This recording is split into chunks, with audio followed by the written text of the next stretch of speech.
बिस्मिल्लाहिर्रहमानिर्रहीम। अस्सलाम वालेकुम नाज़रीन, आप देख रहे हैं प्रोग्राम अंदर की बात फयाज़ राजा के साथ और आप देखते हैं मुझे मेरे यूट्यूब चैनल और फेसबुक पेज के ऊपर। तो दोस्तों ऐसा है कि इन कैमरा ब्रीफिंग हो गई तमाम अपोजिशन की क़यादत को, तमाम सियासी क़यादत को, असरी क़यादत की जानिब से, लेकिन उसके बाद ये है कि मामला अभी थमा नहीं है और मुस्लिम लीग नवाज़ की जानिब से नित नई फरमाइशों का सिलसिला जारी है। बल्कि ये कहना चाहिए कि मुस्लिम लीग नवाज़ ने सारी ब्रीफिंग के बाद एक नया कट्टा खोल दिया है।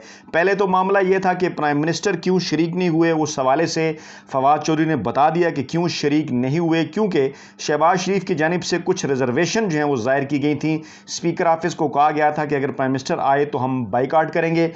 जब फवाद चौधरी ने यह बताया तो फिर मरियम औरंगज़ेब ने कहा कि वो गलत बयानी कर रहे हैं, ऐसा शहबाज शरीफ ने नहीं कहा। लेकिन उसके बाद फिर असम्बली सेक्रेटेरिएट की जानिब से बाकायदा इस बात की तस्दीक कर दी गई कि जनाब बिल्कुल ऐसा हुआ है और अपोजिशन के रहनुमा ने, अपोजिशन लीडर ने तहफ़्फ़ुज़ात ज़ाहिर किए थे कि अगर इमरान खान आए इस इन कैमरा ब्रीफिंग के अंदर जो अस्करी क़यादत ने दी है तो वो फिर नहीं आएंगे। जिसके बाद इमरान खान ने यह कहा कि मुझे तो ब्रीफिंग मिल चुकी है, आप ये ब्रीफिंग ले लें, मैं फिर नहीं आता हूँ। पीपल्स पार्टी की क़यादत ने तो बता दिया, मुराद अली शाह ने कहा कि उनकी जानिब से ऐसी कोई फरमाइश नहीं की गई। ताहम अभी एम्बिग्विटी मुस्लिम लीग नवाज़ के हवाले से मौजूद थी कि एक नई चीज़ जो है वो सामने आई। अब पहले राना सनाउल्लाह ने यह बात कर दी और अब फिर राना तनवीर भी एक प्रोग्राम में जो मुस्लिम लीग नवाज़ के रहनुमा हैं वो ये कह रहे हैं कि उनकी तसल्ली जो है वो भी एक मुलाकात से नहीं हुई और वो एक और मुलाकात चाहते हैं और अभी कंक्लूसिव मुलाकात नहीं हुई। और वो शायद ये कहना चाह रहे थे कि उन्हें जनाब बाजवा से एक और मुलाकात इसलिए भी ज़रूरी है क्योंकि उन्हें NRO चाहिए इमरान खान से। और एक वीडियो उनकी जो सामने आई है वो हम आपके सामने पहले रखते हैं, फिर आप ज़्यादा बेहतर अंदाज में ये समझ पाएंगे। ये वीडियो हम आपके सामने पेश करते हैं और ऑडियो भी आपको सुनाते हैं। जी बिल्कुल जी, आप तसल्ली आपकी हो गई है, ये लफ्ज़ है आपके, आप जरा रिपीट कर रहे हैं। तो तसल्ली तो उर्दू का लफ्ज़ है, तसल्ली हो गई है। तसल्ली का नहीं है, हमारी तसल्ली किस तरह हो रही है? अभी तो इनक्लूसिव ब्रीफिंग हुई है, आपको पता है सर। तसल्ली का उर्दू तर्जुमा ये है कि आप मुतमईन हो गए। आप अपने तर्जमे करें और हमारे तर्जमे को आप पकड़ लें।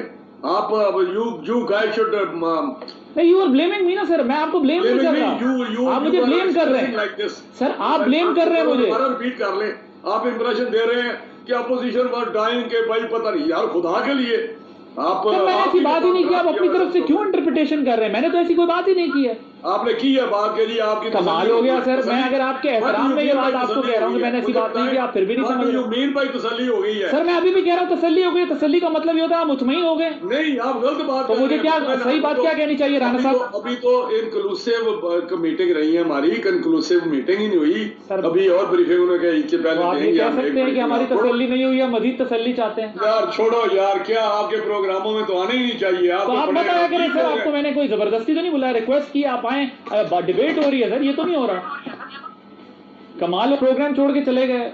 आप खुद अपने लफ्ज बना रहे हैं, बात को इंटरप्रिटेशन अपनी खुद कर रहे हैं। जी बिल्कुल, प्रोग्राम छोड़ के चले गए जो राना तनवीर थे। मामला कुछ यूँ हुआ कि ARY के शो के अंदर आदिल अब्बासी ने उन्हें यह कहा कि जनाब आपको ब्रीफिंग मिल गई, अस्करी क़यादत आ गई। आप कह रहे थे रिजर्वेशन थी कि अड्डे दिए जा रहे हैं और इमरान खान ने कहा कि अड्डे नहीं दिए जा रहे, आपकी रिजर्वेशन थी। आपने कहा अस्करी क़यादत से ब्रीफिंग चाहिए, आपको ब्रीफिंग मिल गई, अब आपकी तसल्ली हो गई है। ये आदिल अब्बासी साहब ने लफ्ज़ इस्तेमाल किया कि अब आपकी तसल्ली हो गई है, जिसके ऊपर जो राना तनवीर थे वो भड़क उठे। और इससे ये बात ज़ाहिर होती है कि मुस्लिम लीग नवाज़ के मकासद कुछ और हैं। मुस्लिम लीग नवाज़ कुछ और चाहती है और मुस्लिम लीग नवाज़ ने कल ख़ास तौर पे जब बड़े अरसे के बाद इस्टेब्लिशमेंट को बड़े करीब से देखा और उनके सामने फिर अपनी CV पेश करने की जब उन्होंने कोशिश की तो उन्हें शायद वो पुराना ज़माना याद आ गया कि जब वो इस्टेब्लिशमेंट की गोद के अंदर जो है वो बैठा करते थे। अब इस्टेब्लिशमेंट गैर जानिबदार है, पाकिस्तान की जमहूरी मुंतखब हुकूमत इमरान खान के पीछे खड़ी हुई है। और वहाँ पर ब्रीफिंग के अंदर भी यही उन्हें कहा गया कि जनाब फैसला इमरान खान का है, अड्डे ना देने का हुकूमत का फैसला है, हम उनके पीछे खड़े हुए हैं, हाँ हम बिल्कुल अड्डे नहीं दे रहे। और जब उनसे सवाल भी किया सहाफ़ियों ने तो उन्होंने कहा जी कि आप प्राइम मिनिस्टर इमरान खान से पूछें।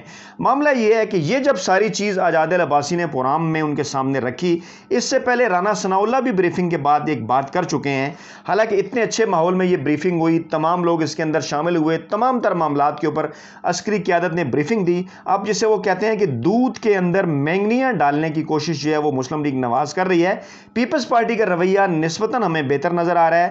ان کی جانب سے بھی یہ کہا گیا ہے کہ ہم نے ایسی کوئی شرط نہیں رکھی کہ پرائم منسٹر اس میٹنگ کے اندر نہ آئیں، جبکہ فواد چودھری نے کہا کہ مسلم لیگ نواز کے رہنما، اپوزیشن رہنما جو اپوزیشن لیڈر ہیں شہباز شریف، ان کی جانب سے یہ ایک قسم کی دھمکی دی گئی تھی اور کہا گیا تھا، اسپیکر کے آفس کو پیغام پہ جو ہے وہ بھیجا گیا تھا کہ اگر عمران خان وزیر اعظم پاکستان اس میٹنگ میں آئے تو وہ اس کا بائیکاٹ کریں گے. جس کے بعد پہ اسپیکر نے جب رابطہ کیا تو عمران خان نے کہا کہ ٹھیک ہے، ان کو تو بریفنگ مل چکی ہے، وہ نہیں آتے، اپوزیشن لیڈر اور باقی جو اپوزیشن کی قیادت ہے وہ بریفنگ لے لے.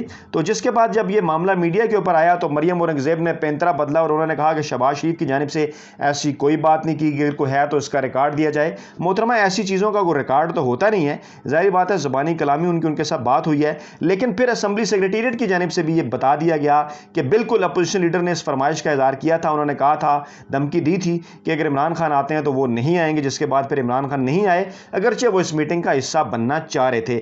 میٹنگ ختم ہوئی تو رانا ثناء اللہ نے جو صحافیوں سے گفتگو کی، انہوں نے کہا جی کہ ہمیں کافی اچھی بریفنگ ملی ہے، لیکن یہ بریفنگ مزید بھی ہونی چاہیے. ایک ملاقات کے اندر جو ہے وہ معاملہ اس طرح سے سارا سمجھ نہیں آیا یا معاملات طے نہیں ہوئے. یہ تو ایک انکلوسیو میٹنگ تھی، ہم تو ایک کنکلوسیو میٹنگ کرنا چاہتے ہیں. تو بالکل اسی قسم کا معاملہ جو ہے وہ رانا تنویر نے بھی اس ARY کے پروگرام کے اندر میں نے آپ کو سنایا کہ انہوں نے بھی وہ اسی بات کے اوپر بھڑک اٹھے کہ جب جو پروگرام کے ہوسٹ تھے عادل عباسی، انہوں نے کہا جی کہ بالکل اب آپ کو آرمی کی قیادت سے بریفنگ مل گئی ہے. عمران خان نے کہا تھا، آپ کو یقین نہیں آیا تھا، اب آپ آرمی کی قیادت نے بھی کہہ دیا ہے کہ عمران خان نے بالکل اڈے دینے سے انکار کیا ہے اور آرمی کی قیادت عمران خان کے ساتھ کھڑی ہوئی ہے. اور اب کیا آپ کی تسلی ہو گئی ہے؟ اب یہ لفظ سننا تھا کہ تسلی ہو گئی ہے، تو اس کے اوپر جو ہے وہ رانا تنویر بھڑک اٹھے. انہوں نے کہا جی آپ نے یہ الفاظ کیوں استعمال کیے کہ تسلی ہو گئی ہے؟ آپ نے ایسا کیوں کہا؟ آپ کے اس بات کا یہ مطلب ہے کہ گویا کہ ہم ترس رہے تھے کہ ہم نے ملٹری کی قیادت سے ملنا تھا یا ہم نے ان کی شکلیں دیکھنی تھی. یہ جو بات ہے یہ ان کے دل کے اندر کا چور ظاہر کرتی ہے. واقعی میں یہ بات تھی، اس بات کو ہمارے ذرائع نے بھی کنفرم کیا ہے، چاہے وہ PTI کے ذرائع ہیں، مسلم لیگ نواز کے یا پیپلز پارٹی کے جو لوگ وہاں پہ موجود تھے، کہ بالکل جو ہے وہ حالت اسی طرح کی تھی مسلم لیگ نواز کی قیادت کی کہ گویا کوئی گمشدہ کھلونا جو ہے وہ کسی بچے کو ان کا مل جائے. اسٹیبلشمنٹ کے جب وہ قریب ہوئے، جس طرح سے انہوں نے جنرل قمر جاوید باجوہ کو گھیر لیا اور جس طرح سے وہ ان کے سامنے اپنی CV پیش کرنے کی کوشش کر رہے تھے، اس سے یہی لگ رہا تھا کہ جیسے وہ کہہ رہے ہوں کہ جنرل قمر جاوید باجوہ صاحب، ایک ملاقات سے ہماری تسلی نہیں ہوئی، آپ سے ایک ملاقات اور بھی ضروری ہے، آپ برائے مہربانی کسی نہ کسی طریقے سے جو ہے وہ عمران خان سے ہمیں NRO دلوا دیں. تو بالکل یہی وہ ان کے دل کا اندر کا جو چور تھا وہ اس TV پروگرام کے اندر بھی ظاہر ہوا. یہ جو ویڈیو لیک ہوئی، ویڈیو جو سامنے آئی اس ARY کے پروگرام کی، جو کہ میں نے آپ کو دکھائی، اس میں آپ نے یہ دیکھ لیا اچھی طرح سے، خود آپ نے اندازہ لگا لیا کہ کس طرح عادل عباسی نے ایک اردو کا آسان سا لفظ استعمال کیا کہ کیا آپ کی اس میٹنگ کے بعد تسلی ہو گئی ہے. اور اس لفظ کو سنتے ہی رانا تنویر جو ہے وہ بھڑک اٹھے، کیونکہ ان کے دل میں چور تھا، ان کے رہنما کے دل میں بھی چور تھا کہ جو کہ عمران خان کی موجودگی میں ملاقات نہیں کرنا چاہتے تھے، بریفنگ نہیں لینا چاہتے تھے. رانا ثناء اللہ کے دل میں بھی چور تھا، وہ بھی یہ چاہتے ہیں کہ ان کی مزید ملاقاتیں ہونی چاہیے. اور اب رانا تنویر نے بھی اسی خواہش کا اظہار کر دیا کہ نہیں جناب، ایک ملاقات تو کافی نہیں ہے، ابھی ہماری تسلی نہیں ہوئی. گویا وہ یہ کہہ رہے ہیں کہ جناب ایک ملاقات آپ سے اور ہونی چاہیے تاکہ آپ ہمیں کسی نہ کسی طریقے سے عمران خان سے NRO دلوائیں. تو بتانا جناب یہ ہے آپ کو کہ کوئی NRO نہیں ملنے والا. عمران خان واضح طور پر یہ اعلان کر چکے ہیں اور ملٹری کی قیادت پہلے بھی جب ان سے رابطے کرنے کی کوشش کی گئی بالواسطہ ذرائع سے، تو اس وقت بھی انہوں نے یہ پیغام دیا کہ جناب یہ اداروں کے معاملات ہیں، یہ عدالتوں کے معاملات ہیں، یہ نیب کے معاملات ہیں، ان میں ہم نہیں آئیں گے، سیاسی بات ہم آپ سے نہیں کریں گے، سیاست میں ہماری طرف سے کسی قسم کی کوئی جو مداخلت ہے وہ نہیں ہوگی. حکومت اپنا کام کرے، اپوزیشن اپنا کام کرے، اسٹیبلشمنٹ اور پاکستان کی جو فوج ہے وہ اپنا کام کرے گی. اور اس کا اپنا کام یہ ہے کہ وہ پاکستان کی جو سیاسی منتخب قیادت ہے، منتخب حکومت ہے، وزیر اعظم پاکستان عمران خان، وہ جو بات کہیں ہم اس کے پیچھے جو ہیں وہ کھڑے ہو جائیں. اور انہوں نے یہ کہا ہے کہ امریکہ کو اڈے بالکل نہیں دیے جائیں گے، تو ہم بھی یہ کہتے ہیں کہ امریکہ کو اڈے بالکل نہیں دیں گے، کیونکہ یہ ایک منتخب جمہوری حکومت کا فیصلہ ہے، یہ عمران خان کا فیصلہ ہے. تو ناظرین یہ تھی تازہ ترین اپڈیٹس جو آپ کی خدمت میں پیش کی. اپنا فیڈ بیک ضرور دیجیے گا کمنٹ باکس کے اندر. نئی ویڈیو کے ساتھ جلد آپ خدمت میں حاضر ہوتے ہیں. اللہ نگہبان.